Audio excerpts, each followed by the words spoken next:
അസ്സലാമു അലൈക്കും. പ്രിയമുള്ള സഹോദരങ്ങളെ, നിസ്കാരത്തിൽ അവസാനത്തെ അത്തഹിയ്യാത്തും സ്വലാത്തും കഴിഞ്ഞതിനു ശേഷം വളരെ മഹത്തായ ഒരു ദുആ നാം നിർവഹിക്കുന്നു.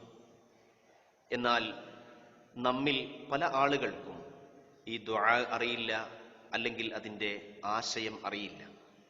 ഈ ദുആ നാം പഠിക്കാതെ പോവുക എന്നത് നമ്മുടെ ജീവിതത്തിൽ ഏറ്റവും വലിയ നഷ്ടം.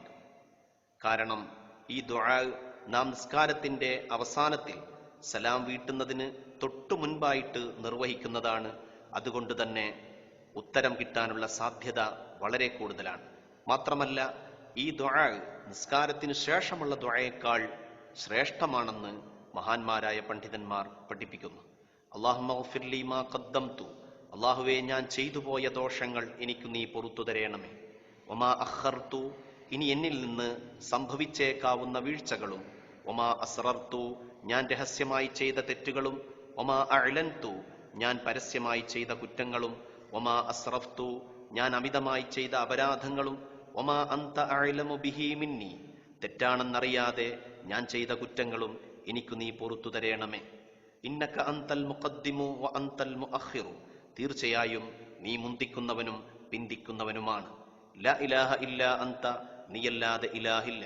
അല്ലാഹുമ്മ ഇന്നി അഊദു ബിക മിൻ അദാബിൽ ഖബ്രി വ മിൻ അദാബിൻ നാർ, അല്ലാഹുവേ, തീർച്ചയായും ഖബറിലെ അദാബിൽ നിന്നും നരകശിക്ഷയിൽ നിന്നും നിന്നോട് ഞാൻ കാവലിനെ ചോദിക്കുന്നു. വ മിൻ ഫിത്നത്തിൽ മഹ്യാ വൽ മമാതി, ജീവിതത്തിലും മരണത്തിലുമുള്ള കുഴപ്പങ്ങളിൽ നിന്നും. വ മിൻ ഫിത്നത്തിൽ മസീഹിദ് ദജ്ജാൽ, ദജ്ജാലിന്റെ ഫിത്നയിൽ നിന്നും നിന്നോട് ഞാൻ കാവലിനെ ചോദിക്കുന്നു. പ്രിയമുള്ളവരെ, ഇത് പരമാവധി ഷെയർ ചെയ്യുക.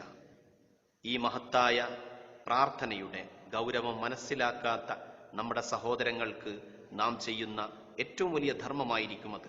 കാരണം നബി സല്ലല്ലാഹു അലൈഹി വസല്ലമ പറഞ്ഞു, ഏറ്റവും വലിയ സ്വതക്ക ഒരാൾ ഒരു ഇൽമു പഠിക്കുകയും അത് തൻ്റെ മുഅ്മിനായ സഹോദരന് പഠിപ്പിച്ചു കൊടുക്കലുമാണ് എന്ന്.